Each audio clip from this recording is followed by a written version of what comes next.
Every Watsu begins floating someone at our heart.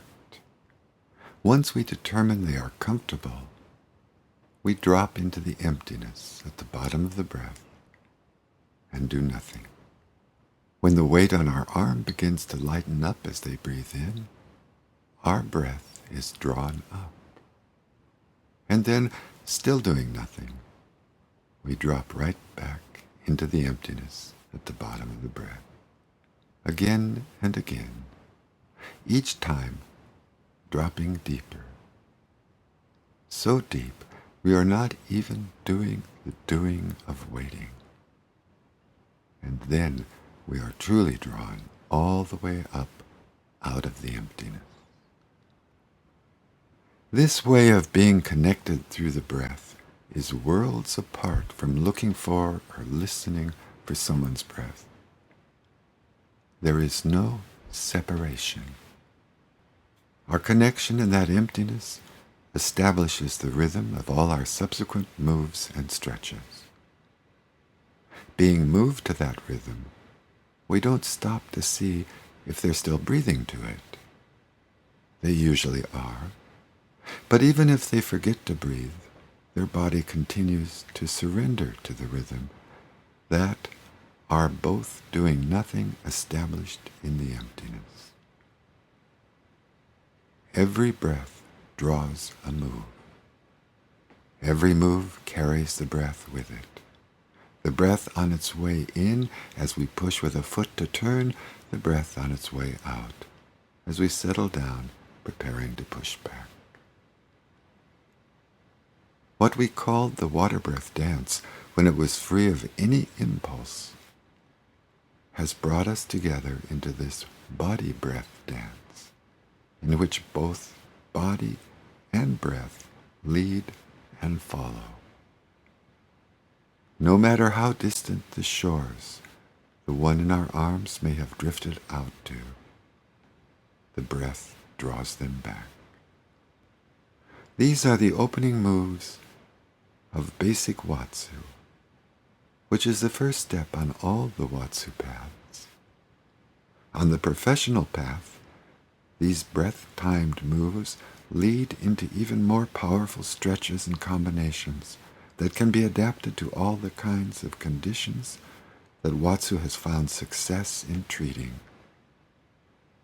Basic Watsu can be followed by the rest of Watsu 1, which introduces transitions into and out of the major positions. Watsu 2, which expands the moves and stretches in those positions. And Watsu 3, which introduces free flow, which, leaving behind sequence, builds on what those sequences taught our bodies about being with someone in whatever position they arrive. Other classes focus on adapting Watsu in clinics and tandem Watsu. Everything begins with basic Watsu and its water breath dance. Another kind of movement appears on all of Watsu's paths. The shaking you watch now frees us from those breath-timed moves that originated in the emptiness at the base of our core. The stillness that follows floats someone at our heart, the other center of our core, the center of our connection to others. Floats them on our arms, arms that reach out from our heart to hold others. And in that stillness, a beginning of a movement appears in one arm or the other, a movement that is not timed to the breath, but is drawn out from the heart, a continuum that has no beginning and no end, a continuum that draws more and more of our body into it, a continuum that evolves as one hand explores holding from one side and then explores reaching over and engaging even more of our body in support and containment. The continuum is focused on in our Watsu Explorer Path classes, where students of all levels explore the creative potential in Watsu and how the continuum can flow into new moves. In our basic Watsu, a third stage follows our engagement in the breath-timed moves and the continuum.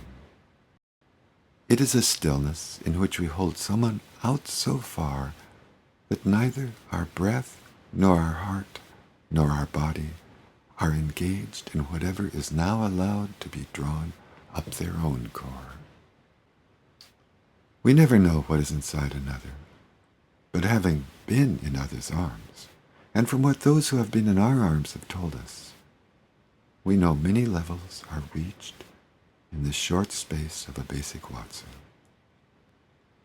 Its unconditional holding creates a safe containment, and the containment further frees whatever the breath-timed moves brought up. Basic Watsu is itself a path on which both the giver and receiver benefit and come to know more of their own wholeness, no matter how many times it is shared. The path does not stop at the pool's edge, but continues into the Tantra Yoga path on which those in a community can share the benefits of unconditional holding